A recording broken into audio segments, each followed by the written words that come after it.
All right, men, your mission tonight is to stave off the invading forces of the Tooth Fairy. SpongeBob, you watch the east. Starscream, you take the west. And Manny Faces, you take center patrol since you have many faces.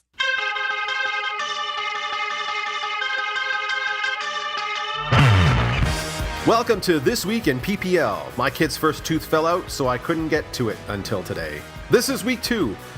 Let's get it started with Sharp Street's Pavemire versus Six Gods. Both teams came off a season opener win, so only one comes out undefeated, and that would be the Gods. It's easy to get a win with 20-plus points from wide receivers DeAndre Hopkins and Eric Decker, but even more so when the Cardinals' D scores 22 points.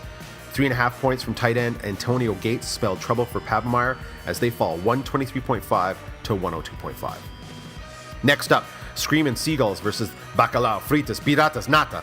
Team Moreno upped their game with a new team name, which I approve, and somehow that spelled a win over the Piratas. Of course, Cam Newton and Kelvin Benjamin killing it against the Niners with 37 and 25.5 respectively is a great start.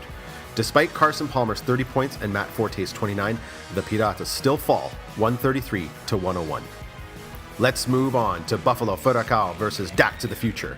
Here's another matchup where Furacao takes the win not only thanks to QB Derek Carr scoring 30 points and tight end Greg Olsen who picked up 20.5, but a huge D performance from the Broncos with 23. That's huge.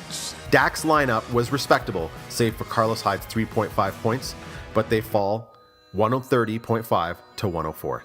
Lastly, here's the shellacking of the week. The Cochrane Snake Eyes versus NPO Bashers. Let's see here. Another brutal performance from Adrian Peterson, who's now out for a few weeks at best. Tight end Dwayne Allen picking up just 3 points. And Danny Woodhead scoring just 2.5 points before suffering a season-ending torn ACL. And that's not even considering the mediocre performance from QB Eli Manning. It was so bad for the Snake Eyes that the Bashers didn't even need their highest scoring player. Tight end Martellus Bennett picked up 19.5 points from the bench, and the Bashers pick up the win, 113 to 59. That's it. Tune in again next week for This Week in PPL.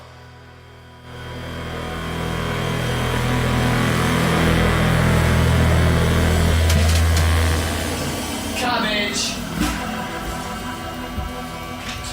Can you smell snacks?